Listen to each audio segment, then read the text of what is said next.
Hello, everybody. Welcome to Wine and Wellness Wednesday. I'm Lindsay Brantley, the founder of Camellia, Alise, and the Camellia Alise Academy.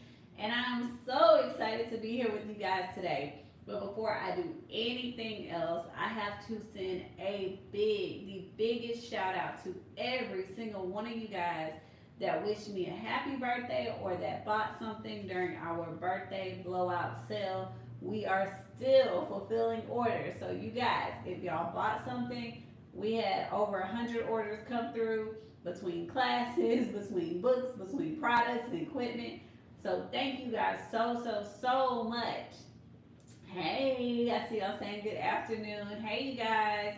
So thank you guys so much. Every single person that sent me a happy birthday wish or that participated in the sale, I want to tell you guys thank you so much. That's before I do anything else.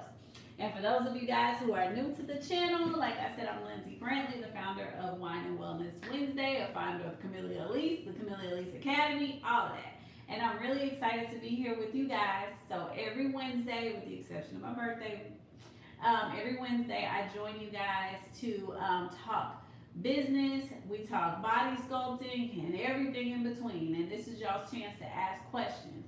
But so today's topic is one that I've been getting a whole lot, you guys. Like, what is something that you wish you knew before you got into this industry? Or what is something that you want the students to know or a new business owner to know before they launch in this industry? So that's what we're going to be talking about today. But I hope that y'all have your wine. So my birthday was Friday, but I'm still celebrating. So toast to each and every one of you guys. All right, so let's get right into it. And just like anything else, when I go into today's topic, if y'all have questions as I'm going through it, feel free to throw them up and I'll answer them as I go along. But here are the 7 things that you need to know before you launch in this industry. And some of these things are things that I wish I knew when I was getting started. The first and foremost is that you learn as you go, you guys. You are not going to be an expert from day one. You are going to learn as you go. Now, let me clarify that. That does not mean that you buy a machine, you start practicing, and you have no idea what you're doing. It is not fair to your clients for you to experiment on their body. So when I say learn as you go, I am not talking about actually doing the services. You guys need to be trained in that. When I say learn as you go, I'm talking about learning to be a business owner. That is a forever journey. There are certain things that you're going to learn as you continue to grow. You know, hiring staff, that was new. Like, I was a first generation entrepreneur, right? So at the end of the day, you're not going to know everything that you need to know to just be $1 million business. You're going to have to seek out mentors. You're going to have to seek out new technology. You're going to have to seek out new ways to do things, because you might learn, you know, one protocol, but every client is slightly different. So you have to learn. Hold on, I think we ended on Instagram. Give me a second. Let me get back on here. It says it's checking the connection. I don't want them to miss everything. There we go. All right, you guys. Okay. Hold on. This is retelling. I don't see me moving. Uh-oh. Technical difficulties.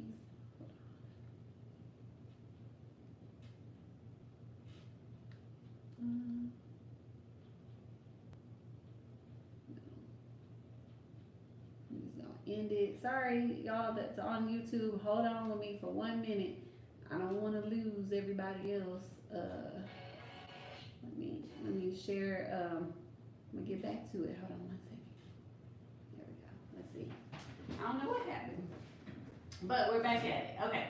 So, like I was saying, you're gonna learn as you go, right? So you're gonna learn different things as far as what works for one client may not work for another, or you're going to learn different questions that you need to ask client A that might affect them in a different way you didn't even think about. Because if you're doing the same thing for client A and B, they're about the same size, same shape, and you're like, what's going on?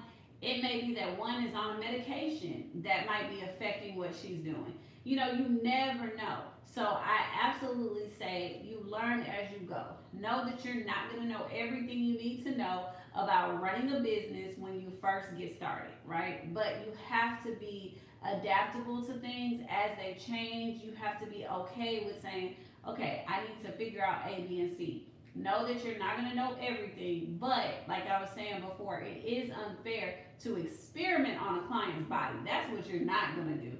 So you need to know the basics as far as safety, how to actually do things and be able to answer your client's questions. That you need to know how to do. But as far as running a business, things are ever changing. You have to adapt and you have to learn as you go. All right, so that's the first thing. The second one, you guys, and this one is super important. I learned more and more that there are so many people out there that don't realize when you are running a business, you have to be present. It's not okay to just leave everything in somebody else's hand, especially when you first get started. Because yes, I have a great massage therapist, but guess what? If something happens with that massage therapist, they're not gonna say, "Oh, this lady sucks." They're gonna say, "Camellia, Alise sucks," because I'm the one with the name on the door, right? You have to be present and know what's going on in your business. You can't just be like, "Oh, I'm just gonna hire a bunch of estheticians and massage therapists." The other thing that is applicable when I say you need to be present is that you need to be present in your community, right? It's not enough to just do things on social media. People need to actually know that you exist as a person. Why do you think I'm a part of so many different chambers, so many different councils, the Women Business Chamber, like doing events locally? You have to be present for people to know that you exist, for them to actually want to come and spend money with you. That is extremely important. So you have to be present. The third thing that I have on here, and this is something that a lot of people don't realize when they're first getting started, is that it's not easy to gain clients. It's not. Initially, when you are building a business, it is extremely hard. You're gonna have to try different marketing techniques. Okay, can't hear you. If you can hear me, I guess just put a thumbs up. Okay, but anyway, so what I was saying is, getting clients is not easy. You're gonna have to try new things. You're gonna have to try marketing on one platform, and for 2 or 3 months, and maybe that works. If not, then try another platform. Okay, so you're gonna have to try different types of marketing. You've got to figure out what marketing works, where to put my money in. Is it better for me to put money in Facebook ads, Google ads, YouTube ads? You have to figure that out, and you're not going to know all that initially, and you're not going to know where your clients are coming from initially, but that is why you want to, on everything that you do, every consent form, ask your client, how did you find us, right? But you're going to have to do multiple things in order to get those clients, because they're not just going to wake up one day, see your post on Instagram, and be like, "Oh, I'm going to come in." You have to do more when you're trying to get your first couple clients. Something else that is really important, you guys, people will show up for free all day long. But I tell my students, you only do so many free services, and that is if you have somebody close to you, a friend, a family, sister, brother, a husband, something that you can practice on and maybe get some before and afters. And then after that, we don't do free anymore, because if you continue to do things free, nobody wants to pay. It's not easy to get clients, but once you figure out what your groove is, it'll get a lot easier. The other thing that's extremely important is showing your results. Having photos out there and then consistently showing up on social media. If you, or social media, or in the marketing that you're doing, whether it's community marketing, whatever it is, you have to do it consistently. If I go out there and I post once a month, nobody knows I exist, right? I have to go out there more and more and more and make sure that people know that I'm present in order to continue getting people interested in what I'm doing. So consistency is extremely important. So consistency is important. Showing your results, because that's how people are going to get to know you. And if you don't have clients yet, use people that are around you to, practice your skills, get the images and use those images for marketing. And then also when you're trying to get clients, know that you might have to try some different marketing tools. It's okay if I put, $100 in Facebook ads and I don't get anything. And so I'm like, okay, now I need to put money in YouTube ads or different things, or maybe I'm going to buy a vendor table instead of doing the digital ads this month. So you do have to figure out what works for you. And so that is why my next one on here, y'all, is plan for the unexpected. I have a lot of students who at first struggle because they think, okay, I'm gonna pay for a class and equipment, post on social media, and everybody's gonna come, right? That is not necessarily what's gonna happen. You have to budget to market, okay? So when I say unexpected, you need to have financial backup. So let's say that you're like, I'm gonna spend $3,000 on a class, but you need to have $1,000 right in the background in case, I don't know, a machine breaks down or your ad doesn't work. You know, you put $100 in an ad and that ad doesn't work. You got to have a little bit for something else.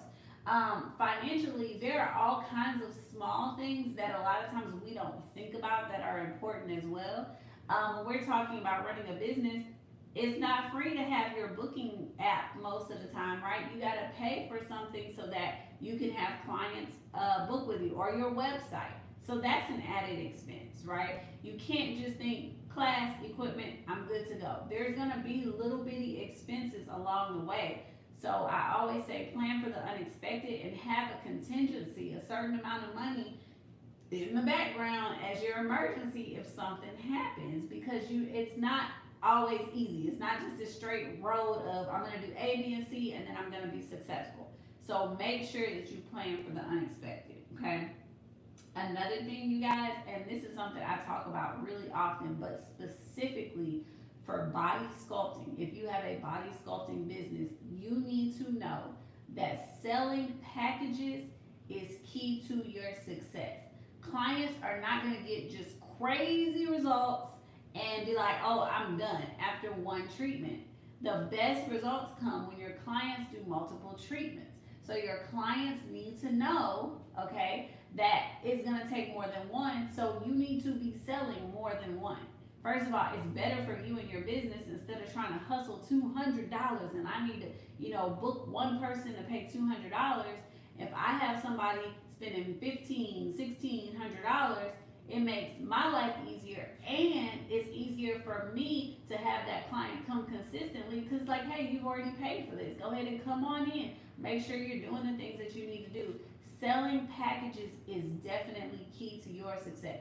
If all you are ever selling is a one-off service here, a one-off service there, oh, I'll try this in a month or two, I'll come back in a month or two, you're not going to get good results and your clients are not going to be happy enough to continue coming back.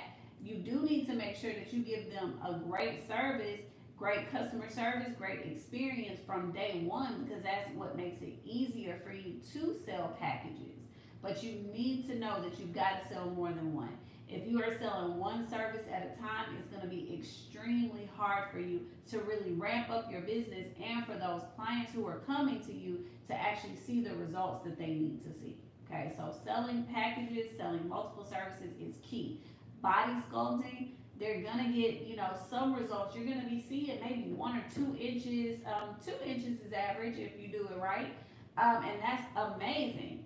But that's not necessarily all that you need to do. They need to be doing more than one. Okay, so make sure that you are selling packages, not just one-off services, one at a time. Okay, something else that's really important, you guys, and this one is something that a lot of you guys struggle with. At the end of the day, self-ambition and self-motivation is needed. You cannot be a good entrepreneur. I don't care. You can ask a billionaire right now, any millionaire right now, how many times they wanted to give up. And they will all tell you multiple times. You have got to be the person to push you. Period. You have to be the person to push you. Nobody else can push you forward. There are going to be times when you want to quit. There are going to be times when you're like, oh, this is hard. There's going to be times when, hey, I didn't get the clients that I needed this week. Absolutely, those things will happen. But you still get up, you still go. And if you do not have drive to push those things forward like you need to, your business will not survive. You got to be the pushing force. You have to motivate yourself, okay? And it is required, believe me. Sorry. There are many a day when I was just like, oh my gosh, this is too much. I'm ready to give up. Or, oh Lord, I got to hire somebody else. Or this, there's all kinds of things that happen as an entrepreneur, but it's your job to keep pushing yourself forward. And along with that, this is the last one that I have for you. There will be negative criticism. There's going to be, negative reviews. You are not for everybody, and you cannot make everybody happy 100% of the time. I don't care how good you are. Recently, and this is not just to spotlight anyone, but I don't know if you guys are from Houston, but the Maria Queen, okay? I love, she has a food truck, the Maria food truck. Amazing food. Some kind of way, I don't know what happened, things happened with the business, but there was a food critic that gave her a negative review because he didn't have a good experience with her staff or something. That has never been my experience at all. Do you know that when someone gives you a bad review like that, someone that has like hundreds of thousands of followers, you know how easy it is to give up and be like, oh my gosh, like this is awful, we'll never come back from this. She didn't do that. She went back in there every day, did a great job, and then a month later, Tabitha Brown was in town and wound up coming to give her a glowing review. Now tell me that that's not a comeback story, right? You went from having a negative review that you could have looked at and just gave up and been like, oh, I'm really not as good as I think I am. No, if you know that you're good, but you might not be for someone. Maybe that person, no matter how great you are, they didn't like the taste of what you were doing. Or no matter how great you are, they felt like your body sculpting service, you should have put more pressure on it. Or you should have done more timing. Even though that you only need to do so much, in their mind, it should have been this, it should have been that. You cannot let criticism stop you from pushing your business forward, okay? There will be criticism, right? We come across with body contouring all the time. People's like, oh, well, that really doesn't work. I just need to go have surgery. And I always talk to them about facts.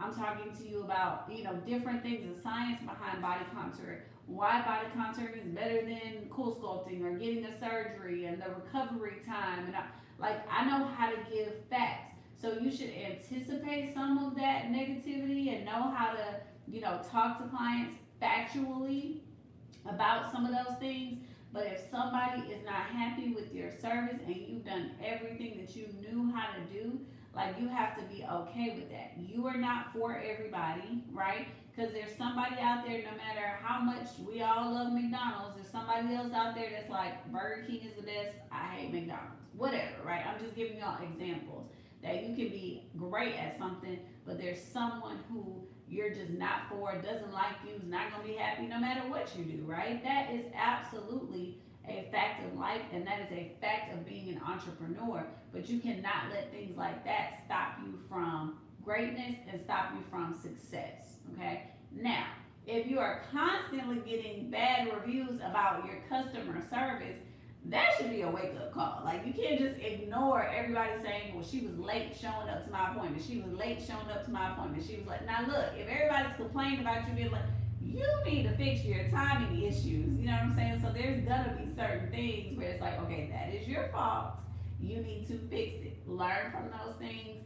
Implement better tools, better timing, better whatever. But there will still be people, even when you do everything right, that won't like you, or won't like what you do, or didn't like how you did it, or your gel was too cold, or this, there's always going to be somebody out there that will give you negative criticism. It's hard to take, but just know that you do the best that you can absolutely do every day, no matter what, okay? So those are things I have for you. I'm going to wrap them up. They're not going to be in order, but the basically the 7 things that I put on here where it does take a lot to gain clients. So don't think that, you just gonna get it all right the first time. It does take a lot.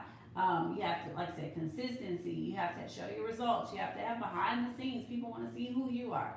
All of those things matter. Your marketing, you're gonna have to change different things up to figure out exactly what works to get clients.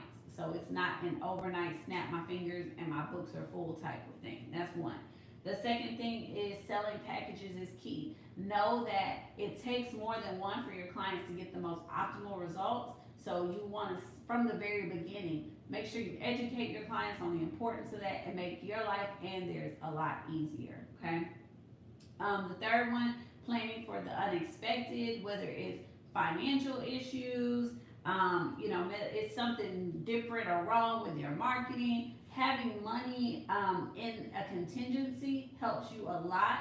You need to have some emergency funds because you just never know what can happen. And don't just think class and equipment is all I need to spend money on. You got to spend money on marketing. You got to spend money on other small things like your business cards and brochures, things you might not have thought of. So keep those things in mind when you're launching your business, okay? The next one is self-ambition, self-motivation, absolutely needed. There's gonna be times you wanna give up, but you gotta keep pushing yourself forward. There's gonna be times people don't understand what you're doing, why you're doing this, why is she building a beauty business when she's an engineer? I used to get that all the time, but I never let it deter me from my dreams. That's why I'm so good at what I do now, okay? And then learn as you go. That was actually the first one I talked about. Know that you're not going to be an expert in everything in the very beginning. You're going to have to learn different things, tweak different things. Like I said, that does not apply to technique. You should not be just winging things, hurting your clients doing 3 hours of cavitation. Don't do things like that. But when it comes to actually, learning for marketing what works, learning, how to get client reviews, all these different things as an entrepreneur, you will constantly be learning new things. So you have to be open to the experience and open to learning new things. And then the last one is you have to be present. Okay, you have to be present in your facility. You need to know everything that is going on, how it operates in the beginning, especially. Don't just think, oh, I'm just gonna get a service provider and everything's gonna be fine. No, you need to be present. But then you also need to be present in your community. Join some local chambers, join some associations, whatever. But you have to get out there for people to know you. It has to be beyond the computer for people to actually come out and see you. You need to be present in your community. All right? So those are the 7 things that I have for you as far as things you need to know before you launch in this industry, and things, a lot of them I wish I would have known before I got started. So I hope that helps you guys out a little bit. If anybody has any questions, comments, anything like that, feel free to throw them up now, or I will answer a couple things in the DM if y'all have those. And if not, I'm going to go ahead and let you guys go. Just know, once again, I am so appreciative of all the birthday love. I'm so appreciative of everybody that supported our sale. Everybody that has, been supporting us over the years. I'm excited for chapter 37 and what it means. So toast to each and every one of you guys for making it through hump day. And I will see you guys next Wednesday. Time for the birthday chick. Bye, guys. Time for the birthday chick. 3 times for the birthday chick.